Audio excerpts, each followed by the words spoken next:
નમસ્કાર વિદ્યાર્થી મિત્રો, આજે આપણે આગળના સવાલની અંદર ફ્રેડરિક ટેલરનો વૈજ્ઞાનિક સંચાલનનો સિદ્ધાંત. ફ્રેડરિક ટેલર છે એ શું કહે છે? વૈજ્ઞાનિક સંચાલનનો સિદ્ધાંત છે એની વાત આપણે આજે કરવાના છીએ. ધંધાકીય એકમમાં સામાન્ય રીતે કેટલા વર્ગો હોય? બે વર્ગો ખૂબ જ કેવા છે? મહત્વના છે. એક છે માલિક અને બીજું છે કર્મચારી. આ બે વર્ગો બહુ મહત્વના હોય છે. ખાસ કરીને તમે અહીંયા જોઈ શકો છો કે માલિકનો મુખ્ય હેતુ એવો કે નફો મહત્વ મળે અને સંપત્તિના મહત્મીકરણનો હોય છે. નફો અને સંપત્તિનું મહત્મીકરણ. તો તમે જોઈ શકો છો અહીંયા કે માલિકોનો મુખ્ય હેતુ નફો અને સંપત્તિના મહત્મીકરણનો છે, જ્યારે કર્મચારીનો હેતુ એવો હોય છે કે એને વધુમાં વધુ વેતન મળે, કાર્ય કરવાનો સંતોષ મળે, કાર્ય કરવાનો રસ જાગે. મતલબમાં બે એકબીજાની વિરુદ્ધ છે, સંઘર્ષ જોવાનો. સમજો, જો નફો વધુ લેવાની ઈચ્છા રાખે તો વેતનમાં કરવો પડે ઘટાડો. તમે જોઈ શકો કે જો વેતન કર્મચારી વધુ માંગે તો તમને ખ્યાલ આવો જોઈએ તો નફામાં થાય, ઘટાડો થાય. તો બે વસ્તુ અહીંયા સ્પષ્ટ છે, એકબીજાની વિરુદ્ધ બાબત છે, આપણે એવું કહી શકીએ. તો આખી બાબત જે છે એની વાત કરીએ અત્યારે કે એક વસ્તુ જો સંતોષાય તો બીજી વસ્તુ સંતોષાતી નથી. તમે વિચારો કેવી રીતે કે વધુ વેતન આપે તો જ કાર્ય સંતોષ થાય અને તો જ એને કામ કરવાનો રસ.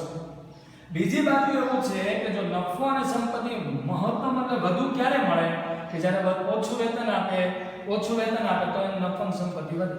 તો અહીંયા તમે જોશો આને પરિણામે બંને જૂથો વચ્ચે શું ઊભા થાય? સંઘર્ષ જોવા મળે, ઔદ્યોગિક ઝઘડા થશે, હડતાલ પડશે. તો આ બે વચ્ચેનો જે સંઘર્ષ ઊભો થાય છે એ આપણે જોઈએ. ફ્રેડરિક ટેલરે એટલે રૂઢિગત પદ્ધતિને શું કરી? પડકાર. આ નવું જૂથ એની જગ્યાએ નવી પદ્ધતિ વિકસાવવાનું શું કર્યું? શરૂ કર્યું. રૂઢિગત પદ્ધતિમાં મજૂરો હુકમ અનુસાર કામ કરવા ટેવાયેલા હતા. બરોબર છે? રૂઢિગત પદ્ધતિમાં જે મજૂરો છે એને માલિક દ્વારાથી જે હુકમ મળે છે એ હુકમ અનુસાર એને શું કરવાનું હતું? કામ કરવા માટે ટેવાયેલા. જેને હુકમનો નિયમ અથવા રૂલ ઓફ થંબ કહે છે. આ પરીક્ષામાં પૂછાય છે. રૂઢિગત પદ્ધતિમાં મજૂરો હુકમ અનુસાર કામ કરવા ટેવાયેલા હતા, જેને હુકમનો નિયમ એટલે કે રૂલ ઓફ સ્તંભ કહે છે. ટેલરે વૈજ્ઞાનિક દ્રષ્ટિકોણ સાથે એક નવો ખ્યાલ રજૂ કર્યો, જેને વૈજ્ઞાનિક સંચાલન તરીકે શું કરે છે તે ઓળખવામાં આવે છે. ટેલરે છે ને વૈજ્ઞાનિક દ્રષ્ટિકોણમાં નવો લાગ્યો. શું કર્યું, એને કેવી રીતે સિદ્ધાંતો આપ્યા એ આપણે નીચે અહીંયા જોવાના છીએ. એટલે શું એનો વૈજ્ઞાનિક દ્રષ્ટિકોણ છે એની વાત આપણે અહીંયા કરી રહ્યા છીએ.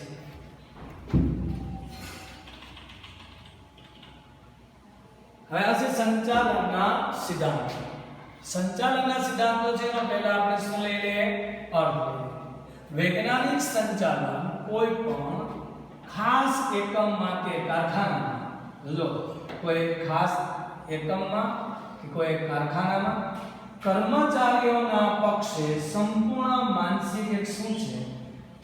ખાસ સમજો, એકમમાં, કારખાનામાં અને કર્મચારીઓના ત્રણેય પક્ષ. બરાબર? આ ત્રણેય પક્ષ એક શું છે? એક માનસિક શું છે? આના સિદ્ધાંતો ક્રાંતિ છે. તેમના કાર્ય, તેમની ફરજો, સહકાર્યતા અને માલિકો પ્રત્યેની સંપૂર્ણ માનસિક શું છે? આ ક્રાંતિ છે. મતલબ આ સિદ્ધાંતો છે એક માનસિક ક્રાંતિ. શબ્દ યાદ રાખજો. કોના માટે? એકમ માટે, કારખાના માટે અને કર્મચારી માટે સંપૂર્ણ માનસિક અને તેમના કાર્ય શું છે, એની ફરજો શું છે, એના સહકાર્ય એટલે કોની સાથે એને કામ કરવાનું છે, અને માલિકો પ્રત્યેના સંપૂર્ણ શું કહી શકાય? એક માનસિક ક્રાંતિ કહી શકાય. હવે એની વ્યાખ્યાઓ કેટલાક આપણે અહીંયા એની વ્યાખ્યાઓ જોઈએ.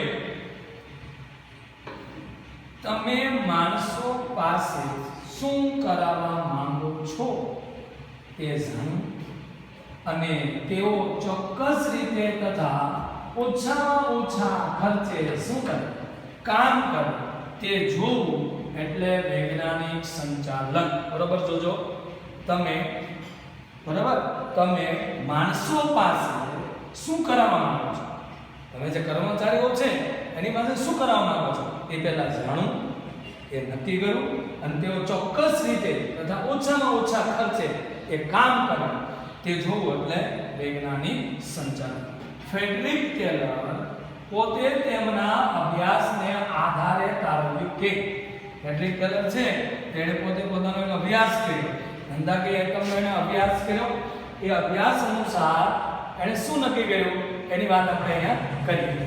તો ખાસ કરીને જો અમને ફ્રેડરિક ટેલરે પોતાના અભ્યાસને આધારે તારવ્યું કે શું કર્યું, જ્યાં સુધી કામદારોને ઉત્તેજક વેતન નહીં મળે ત્યાં સુધી તેઓ કાર્યદક્ષતાથી કામ નહીં કરે. બરોબર, જોજો સમજવાની શું વસ્તુ છે, જ્યાં સુધી કામદારોને ઉત્તેજક વેતન નહીં મળે ત્યાં સુધી તેઓ કાર્યક્ષમ રીતે કામ નહીં કરે.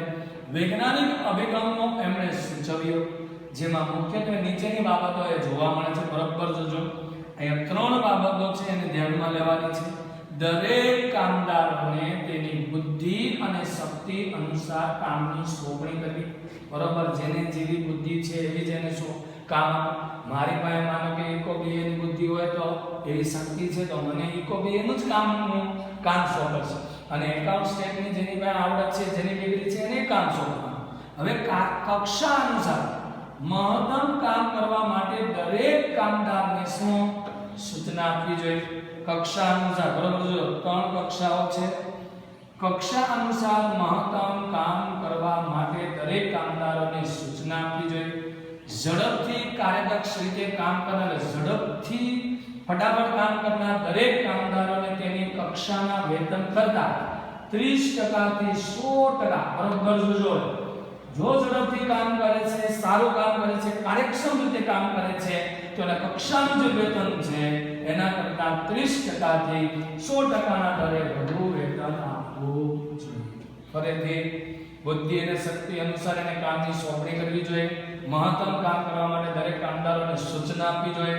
વધુ કામ કરશે તો વધુ પગાર, ઓછું કામ કરશે ઓછો પગાર, વધુ કાર્યક્ષમતા તો વધુ વેતન, ઓછી કાર્યક્ષમતા તો ઓછું વેતન.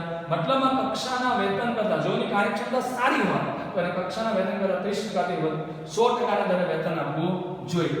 આ થયું એમને મુખ્યત્વે વૈજ્ઞાનિક જે અભિગમો છે આ 3 એમને સૂચવ્યા. હવે આપણે એના સિદ્ધાંતોની વાત કરીએ તો એ કયા એવા સિદ્ધાંતો છે?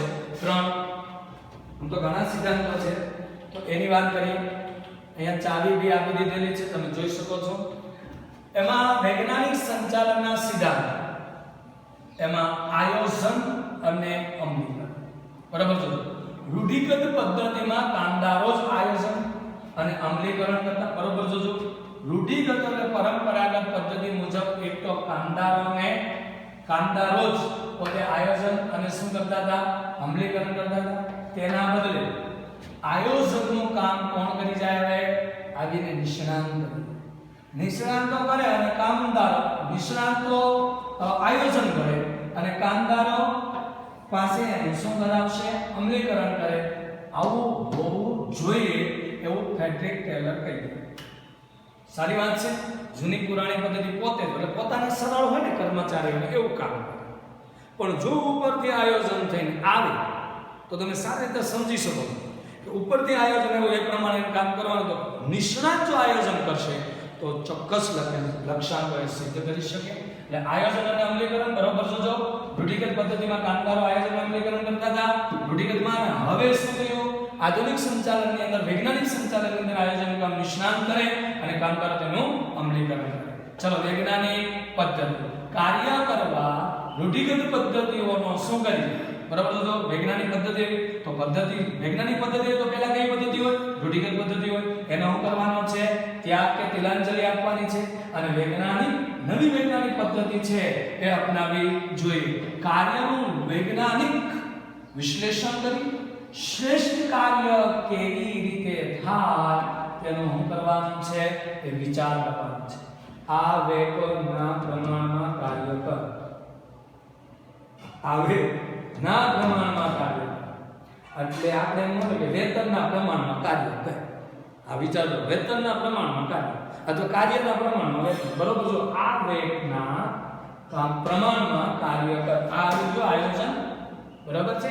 વે એટલે વૈજ્ઞાનિક પદ્ધતિ, પ એટલે પસંદગી અને તાલીમ. એટલે અહીં જોઈ શકો છો એના મુદ્દો વૈજ્ઞાનિક પસંદગી અને તાલીમ. કામદારોની પસંદગી વૈજ્ઞાનિક ધોરણે થવી જોઈએ.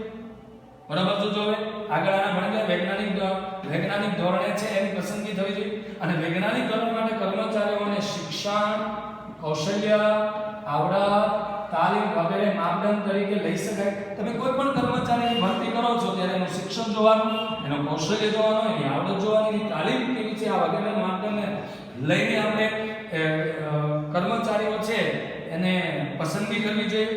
કર્મચારીને એવા પ્રકારની કામગીરી સોંપવી કે જે તેના શિક્ષણ, અભ્યાસ અને કૌશલ્યને અનુરૂપ હોય. જો તમે મેં હમણાં જ મારું કીધું કે હું એક કર્મચારી છું, મને એવી કામગીરી સોંપવી જોઈએ કે મારી પાસે જે ઇકોબીએનું શિક્ષણ છે, એનો મારી પાસે જે અભ્યાસ છે, એનું મારી પાસે જે કૌશલ્ય છે. હવે મને અત્યારે એકાઉન્ટ શેર આપી દો શું હાલો? જમા ઉધાર અલગ થઈ જાય છે. જમાનું ઉધાર, ઉધારનું જમા. કેમ કે ઉલટો નિયમ આવે તો ઉધાર, જાય તો જમા. તો વિચાર કરી શકો. અહીંયા સમયાંતરે કામદારોની કાર્યક્ષમતા વધારવા તાલીમનો ઉપયોગ કરવો જોઈએ. કે એક તો એને કૌશલ્ય, શિક્ષણ, અભ્યાસ, કૌશલ્ય, તાલીમ આવડત એ પ્રમાણે લીધી. હવે પછી એની હજી જૂની રૂઢીમાં કદાચ થોડુંક શિક્ષણ હોય, અભ્યાસ હોય, તાલીમ હોય, તો હજી એને શું કરવાનું? હજુ એને વધુ અપ કરવા માટે એને તાલીમનો ઉપયોગ થવો જોઈએ. તેમને કાર્ય કરવાની રુચિ જાણવા વિવિધ પ્રકારની વૈજ્ઞાનિક કસોટીઓનો શું લેવો જોઈએ? શું કરવો જોઈએ? ઉપયોગ કરવો જોઈએ. એને શું રસ છે, શેમાં રસ? આજ તમને ભણવાનો રસ નથી, બસ ઓનલાઈન શિક્ષણની વાત કરી, ઓનલાઈન ભણો છો, ઘડી ઘડીમાં વોટ્સઅપમાં મેસેજ આવે બસ ન્યાય. એક જે ખરેખર જે તમારે ભણવું જોઈએ, એક ધારું કાંઈ વસ્તુ વચ્ચે આવી જ નહીં તો તમને યાદ રહે. બે વસ્તુ, શબ્દ જો અને સાંભળો. અને એરફોન નાખીને તમારે એ સાંભળો તો જ તમને આનો ફરક પડશે. એટલે જો એની કાર્યરુચિ તમારે જાણવી હોય તો એના માટે વિવિધ કસોટીઓનું શું કરવું જોઈએ? એ આયોજન કરવું જોઈએ. એ પણ એક બાબત છે. પછી આવશે નાણાકીય ઉત્તેજન. એના પછીનો મુદ્દો ના એટલે નાણાકીય ઉત્તેજન. કુશળ કામદારોને નાણાકીય અને અન્ય પ્રકારના ઉત્તેજનો આપવા જોઈએ. મને કીધું કેટલા ટકા? 30% થી 100% સુધી નાણાકીય અને અન્ય પ્રકારના ઉત્તેજનો આપવા જોઈએ. દરેક કામદારના વ્યક્તિગત અને ઉત્પાદનના આધારે આ પ્રથા અપનાવી જોઈએ. જો દરેક કામદારના વ્યક્તિગત આટલો ટાર્ગેટ પૂરો કરો, આટલું ઉત્પાદન કરો તો આટલો તમને લાભ મળશે. અને ઉત્પાદનના આધારે તમે કેટલું ઉત્પાદન કરો છો એવી પ્રથા અપનાવવી જોઈએ.